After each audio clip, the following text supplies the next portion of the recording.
So we're going to dive into all of that after we talk about the Celtics Heat disaster for like 20 minutes at the top. Spins, how are you doing after that? I feel like we have to get a check on you at this point. Yeah, so about midway through the third quarter, I took off my Marcus Smart t-shirt and went and threw this bad boy on because the vibes were just off, and I didn't know if I was responsible for that. Clearly, through the final quarter and a half, it wasn't me. It was how it has been all series long. And this has been a team that I think when they get punched in the mouth, they only have two responses. One is for a superstar to really carry them, whether that's a Herculean effort from Jason Tatum or Jaylen Brown, or they just kind of let it happen. And the last couple of games here, we've seen the Stars go colder a little bit more. Tonight was not a good night from Tatum or Brown. The Celtics haven't made a shot all series, it seems. And the result of that is just, it looks like really stalled out offense at times. But what we saw tonight is I think it really bleeds over to their defense. Like they have not played well at the point of attack at any position. When they get scored on, they then try to force it on the offensive end and take really quick ones, and that allows the Heat to go in transition. Like every run that's a 5-0 run turns into a 7 or a 9-0 run because of shot selection and impatience from guys just trying to fix it and not necessarily trusting the process. So it's been rough. Top to bottom, Miami has been a lot better than the Boston Celtics the last 3 games, and I'm sure we'll talk about and dissect some of the details as for why. But I think belief is the biggest portion of that the Miami Heat truly believe that whatever they're going to do, whatever adjustment they're going to make on the fly, whatever game plan they have, they believe that they're going to execute it, and they believe in the guys that they have on the floor to be able to make plays more than anybody else. Yeah, we talked about this yesterday with Robbie Calland on the show, just in terms of, I think that there is a real trickle-down effect of the confidence of like Jimmy Butler down to the rest of his dudes, right? Jimmy Butler is the utmost confident guy in the world, and he empowers his teammates in a big way. He is an unselfish playmaker. He will take the tough shots as necessary because, frankly, this team does not have a crazy amount of shot creation on it. But he will take the tough shots, but he also trusts his teammates to knock down shots. Like he is more than willing to make the smart play, make the great kick out, be the guy that plays this unselfish brand of basketball while still being the number one option. I feel like with the Celtics, there's almost a opposite trickle-down effect. And Jason Tatum and Jaylen Brown are so good that a lot of the time it does not matter. Jason Tatum is one of the most talented players in the league. Jaylen Brown is one of the top 25 players in the league, something like that. Having two guys that aren't necessarily the best passers and playmakers, I think often leads to offensive stagnation. And then on top of it, you pair those guys with like Rob Williams, not a great passer playmaker. Malcolm Brogdon can make passes, but is the epitome of a guy that will like stop and survey the scene, right? Like he's going to catch, he's going to stop. He's never going to go up straight for a shot, it feels like, or he's never going to make just like that ball reversal. He's going to catch and he's going to stop, right? I love Derek White unconditionally, but like, I don't know how much confidence Derek White has, it feels like, right? Like you're getting that impression. That's not unfair, right? Yeah, I think, look, a lot of the Celtics seem shaken with their confidence. I think it'd be unfair to pin that just on Derek White right now. And you mentioned, like, I think Tatum is a good passer. I just think that he's a good passer in the sense of I'm already committed to driving the basketball and I'm drawing two defenders, or I've been on such a heater right now that they're sending two at me and I'll just move the ball around proactively. Like the ball still sticks to Tatum and Brown's hands whenever it organically finds them. And the Miami Heat, whether it's their zone defense and all the different ways that they're changing things, they're more aggressively forcing Jaylen to the left. They're playing a great cat and mouse game on the weak side whenever the Celtics get into the lane and throw skip passes or kickouts. Like they're making Boston think. and the ball is slowing down in their offense to the point where they're so much easier to guard. And then it just becomes a shooting contest or a Tatum and Brown one-on-one game. And as we've seen, like, yeah, Boston can score 100 on a night like tonight when some of those guys don't show up. But Miami has been torching them on the other end, that it's just not enough to win that game on offense. What are you seeing from them schematically, Boston, on defense? I'll just ask you this first. It still feels like to me that Miami can get whatever mismatch they want at all times, right? Yes. They're mismatch hunting. They're doing the right things. We saw the first play of the game today. Boston tries to change their starting rotation and go smaller, put Marcus Smart on Kevin Love. Boom, immediate post up with that great decoy action. It was using what Miami did in an out of timeout situation in game 2 against the Celtics. They ran that play where I can't remember who they ran off the corner. I think it was Duncan Robinson, and essentially an exit play along the baseline. Boston, we're going to switch that action, jumped 2 off ball to Duncan Robinson, and they had a slip for a layup or a dunk immediately. Miami, same action. This time they used that as a decoy to post up Kevin Love on the opposite block and just go right at Marcus Smart. Like, Spoelstra is so prepared to mismatch hunt, and the Miami Heat as a team, A, they space the floor really well. B, Bam Adebayo's been playing out of his mind, so he can be another guy to hunt mismatches and take Jaylen Brown one-on-one at the elbow when Boston wants to go small and try to play that matchup. And C, more than anything, like, they've got just, like you said, unselfish stars and guys who aren't going to force the issue. They're fine with Kevin Love playing through that mismatch. They're fine with Bam Adebayo taking guys at the elbow. They could care less if, one of the Martins or Duncan Robinsons of the world gets up 7 shots and a half. That's fine for Jimmy Butler. It seems like if that were to happen for the Celtics and Tatum is 3rd on the team in shots and Brown 4th in a half, it seems like they feel like they're out of rhythm and something is wrong with the process. For Miami, the process is working perfectly because it's not about who takes shots. It's about who creates shots. Yep.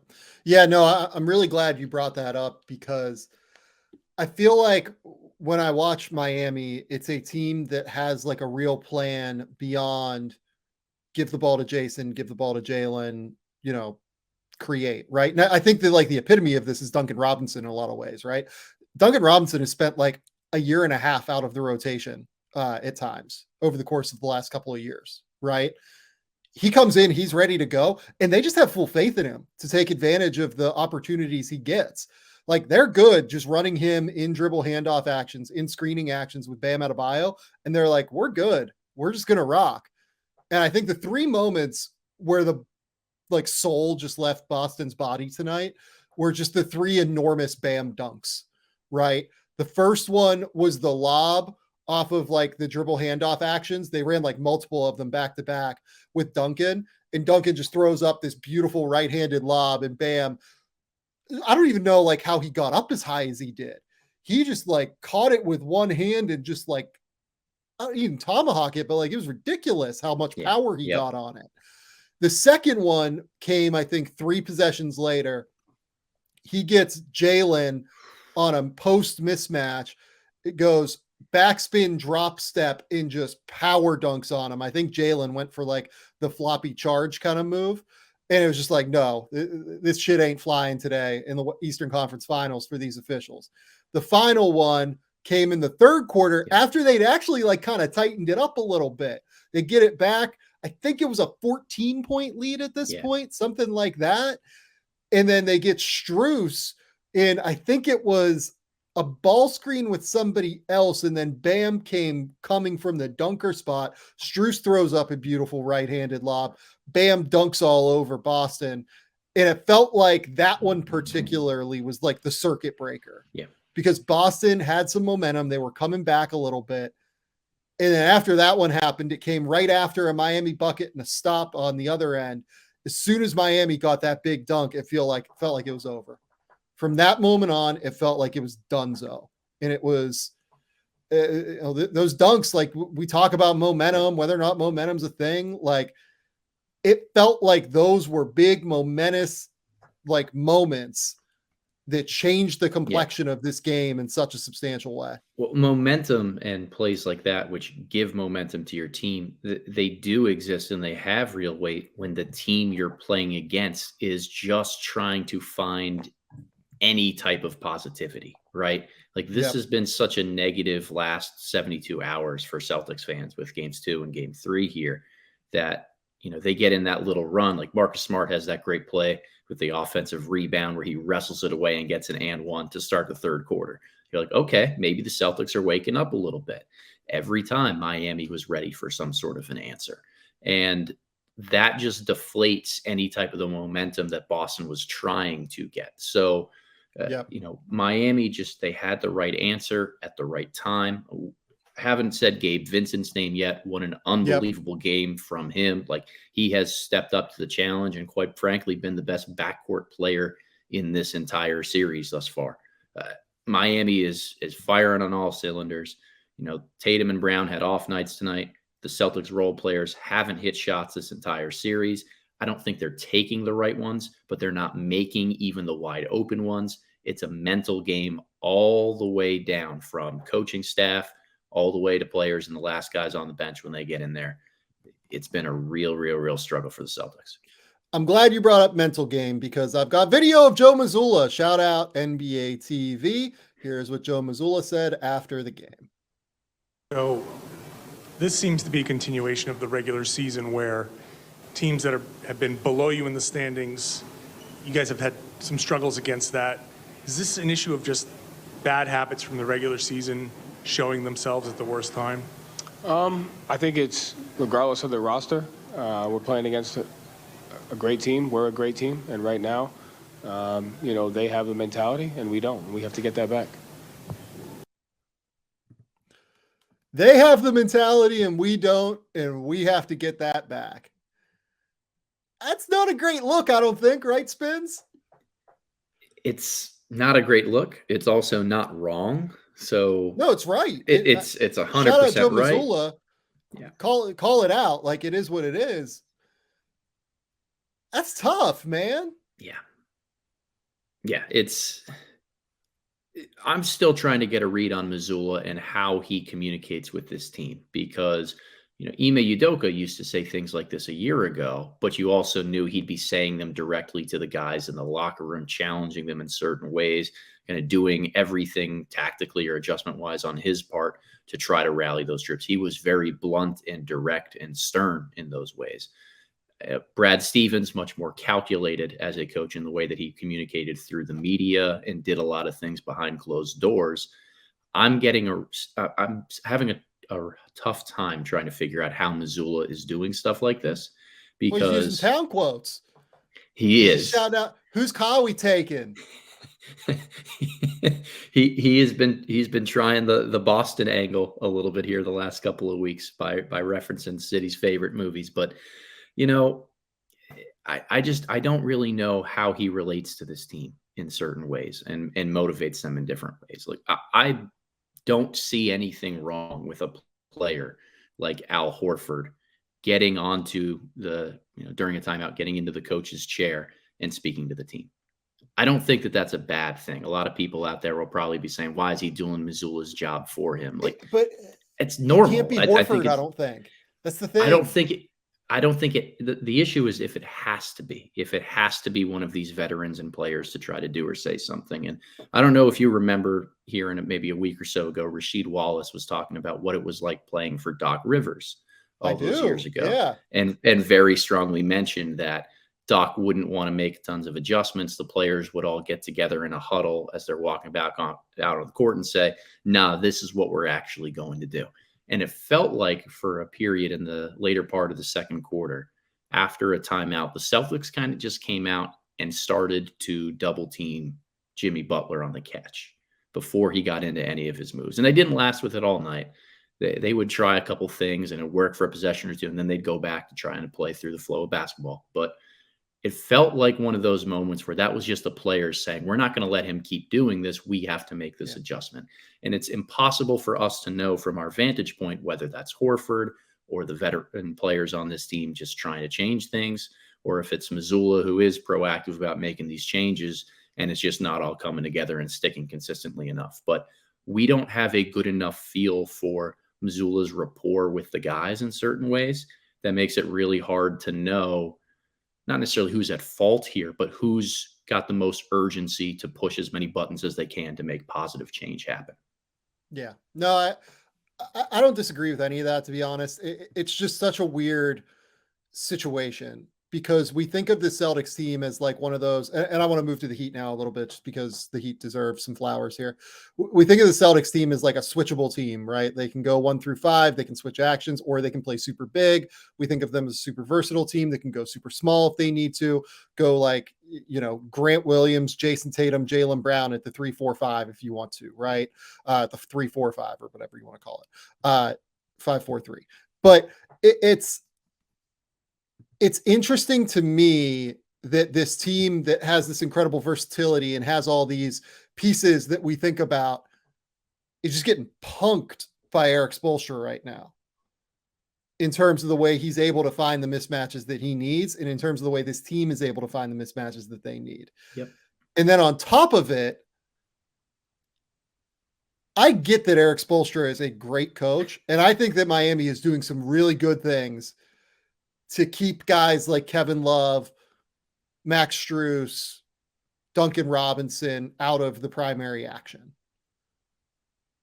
It's insane to me that the Celtics can't consistently get those guys isolated in the way that Miami is getting Jimmy isolated. Yeah. And it's a real problem. Well, and even worse than that is when they do play through isolation, it's completely outside of the 3-point line with Tatum or Brown. Like they're not doing enough to shrink the defense before they take a bounce. When you catch the ball in 15, 16-foot range in that mid-post area, you're one bounce away from the rim. We saw that with the Bam Adebayo dunk in the second quarter. Like you have to be loaded a little bit closer as a help defender when you catch the ball in a 12 to 18-foot range. But every time Tatum or Brown get a catch, it's on the right or the left wing or high in the middle of the floor. They're 20 feet, 25 feet away from the basket. They've got to load into their move with 1 or 2 bounces. It just gives Miami too much time to make up for that. But they're not even mismatch hunting in the ways that would get the worst or weakest player from Miami guarding them in those situations. So the Heat then have to rotate and help. It's been really tough to watch. No, I agree. Look, I don't want to do the like where do the Celtics go in the offseason thing until they're actually eliminated. Where does the rest of this series go? Because like for me, we're now at the point where these last few games just mean something in terms of like how they build this team, because the last team we saw just get flat out punked and like end up no showing a game like this was Phoenix last year, right? Phoenix in game 7 against the Western Conference or in the Western Conference semifinals against Dallas, they go down. I think it was like 35 or 30 at one point in the first half and like just total no show the game, right? This wasn't as bad from a singular game perspective as that one. Like the Celtics had this down to like 12 in the second half. Like they clawed a little bit here and there, but by the midpoint of the third quarter, it was curtains. Like it was done. So to me, how you finish this season means something in terms of where you grow and how you grow now. Yep. Because you don't want to end up in a circumstance like the Phoenix Suns a year ago, where it felt like this team a year after losing in the finals, by the way, the Phoenix Suns really did not enter this season with much momentum. They dealt with injuries, obviously, but they end up making this like roster franchise changing, earthquaking move for Kevin Durant. And now this offseason, like everything is on the table. And part of that's like the Matt Ishbia experience where everything's on the table, where he's just gone like total Charlie Kelly fireball or wild card here. Like we have no idea. But like, this kind of no-show a year after making the finals and losing, does genuinely and realistically harken back to that Phoenix Suns team and season and where they were in 2021-22. So the Celtics still have a chance to change that perception of how this season ends and to change that internal locker room dynamic that Joe Mazzulla referenced that we played earlier. That's the most important thing for them moving forward now. I don't even know that it's about wins and losses. Like, obviously, they want to win this series. They want to win 4 in a row, everything like that. But to me, it all starts with changing the dynamic, changing the confidence level, changing the flow, and finding a way to do that. Because otherwise, they run the risk of that Suns timeline continuing across and the Celtics being the next in the line to potentially be that, especially given the free agency situation that they're going to have moving forward in the decision that Jaylen Brown has to make this offseason. Yeah, that confidence is a big part of this. I mean, look, we have seen through the first 3 games of the series that the Celtics certainly have parts of their game or roster construction that can be exploited. And when you have things that can be exploited, and you feel like they're going to be inevitably, you lose confidence. You just wait for that moment that, okay, Spoelstra is going to dial up this play and it's going to screw us over. Or we're going to have to make this adjustment in order to make up for things. And we're going to be a couple possessions late to do so and not quick enough to pull the trigger on this. Or they get momentum going and we're not going to call a timeout again. It's going to be on us to try to weather the storm and figure it out on the fly when we should probably get together and change a couple different things. When you assume that the worst is about to happen, confidence completely disappears. And that's how I felt watching the Celtics team tonight, that they just assumed that the next play was going to be one made by the Miami Heat. And that is not Celtics basketball. That is not how Al Horford, how Marcus Smart play the game of basketball and how they kind of lead this team from an emotional standpoint. There are too many smart guys who know the game and process it at a high level to fall into that trap of trying to play hero ball or take first available or just shoot their way out of it. It's a really tough look for the confidence of that C's team right now. Really, really tough.